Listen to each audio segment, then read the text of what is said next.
สัมโฆสังโฆนะโมสังโฆนะโมเจโมที่พี่น้องบรรดาแขกการนำผักหลักเท้ากาต่างๆขึ้นที่ทางทีมงานเจ้าภาพการเตรียมไว้พี่น้องเอง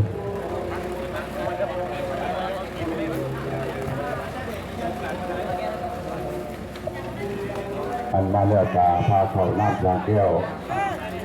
พาเขาน้ำสางแก้วกาเตรียมตุกแกงแล้วพี่น้องเองที่ของประเพณีถูกเป็นใดเพลงนอกศาสนาพุทธเขาพี่น้องเอง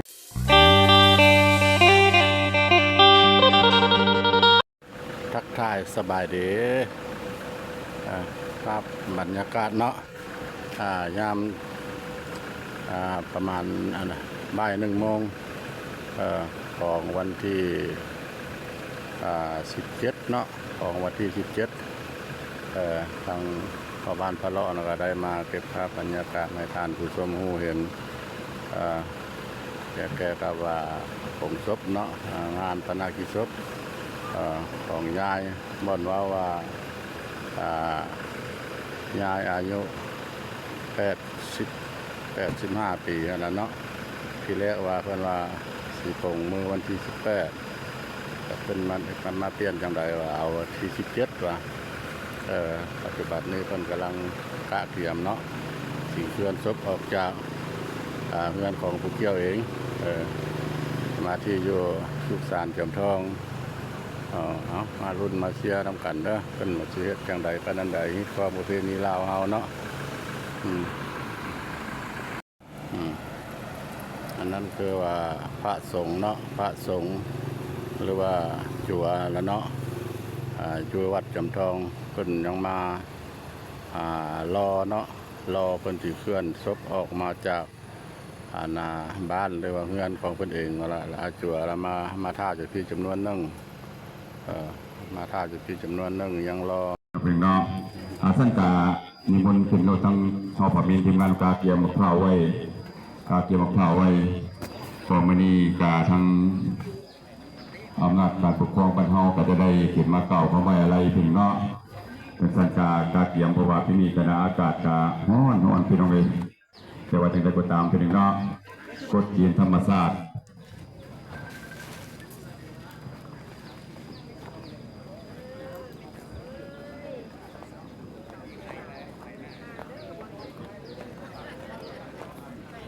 วัสการพระเทรานุเทระข้าพเจ้าต่างหน้าในการจะตั้งบ้านบ้านสันติสุขขออนุญาตมายังการนำผักลัดแขกอุทิเกียรติและคณะประธานบ้านบ้านสันติสุขพ่อพ่อแม่ประชาชนภายในบ้านสันติสุขผักปลัดแขกผู้มีเกียรติทั้งหลายนับถือฮักแพงญาติพี่น้องเพื่อนมิตรสหายที่อยู่ไกลอยู่ไกลตลอดฮอดบรรดาท่านอยู่ต่างประเทศที่เข้าร่วมในงานพิธีชาปนกิจศพของแม่เฒ่าหุยห่วงเพื่อส่งดวงวิญญาณของเพิ่นขึ้นสู่ดวงสวรรค์ข้าพเจ้าต่างหน้าให้ครอบครัวเทพสมบัติขอแสดงความหู้บุญคุณบรรดาท่านเพื่อนมิตรสหายที่ได้สละเวลาอันมีค่าเข้าร่วมพร้อมบรรดาท่านญาติพี่น้องที่บ่ได้เข้าร่วมก็ได้ประกอบส่วนวัตถุเงินคำช่วยเหลือบางคนประปลูกมันแต่ได้ผลตกเด้อว่าท่าน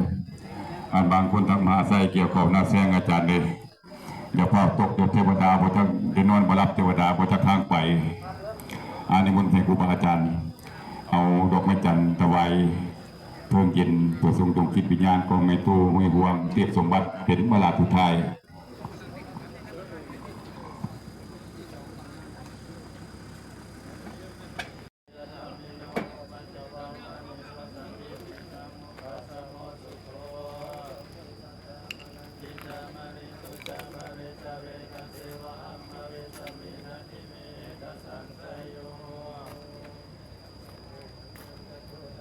สิ้นชีวิตตอนที่ลมหายใจเพียงนอกจากสั้นกับลูกหลานก็ได้มาห่มเรื่องห่มข่าว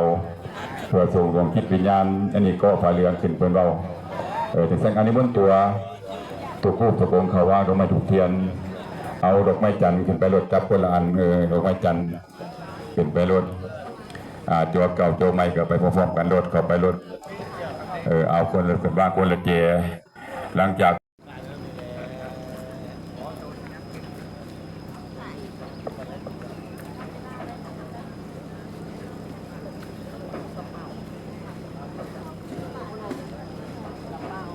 วันจะขึ้นมาพี่น้องจากท่านก็เรียกว่าจะคุณงามภูมิดีอดีตมันสร้างไว้กับครอบครัวกับลูกกับหลานเท่านั้นอันในข่าวยืนเป็นแถวสองแถวก็ได้ถึงท่านกาหลังจากสุดวางสุดเทเลเลี้ยวซ้ายหรือบรรดาแก่กันเนาะเลี้ยวซ้ายแล้วมาทางนี้เพราะว่าบรรดาทั้งเจ้าภาพเขากระดังลืนล่อทาขอประกอบใจบรรดาญาติพี่น้องที่ได้สละเวลามาร่วมในงานสาบรรดาพิสุขขอไม่ต้องห่วงถึงบรรดาผู้ไทย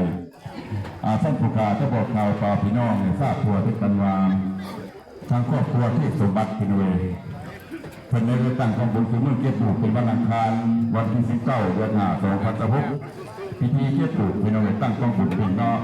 36วันตามประเพณีวันที่ตอนเช้าวันที่20 เดือน5 2016เวลา7:30 นาทีพิธีตักบาตรสังฆทานเกียรติประสงค์สมณีเป็นอันจบพิธีพินเวเพิ่นเกียรติบุตรวันที่19 เดือน5 2016เป็นมื้อเกียรติบุตรกับพี่น้องตั้งกองบุญพร้อมอย่างสั้นกับวันตอนเช้าวันซาที่20 เดือน5 เป็นมื้อตักบาตรสังฆทานเกียรติประสงค์สมณีเป็นอันจบพิธีดูจากสั้นกับผู้ขาประกาศแล้วจะได้ยินไปรับบุญรับชินกินทานเจ้าภาพเจ้าทาผู้เป็นเด้อที่ได้รวมทุกความทุกมาเบิ่งเบาบรรทุกครัว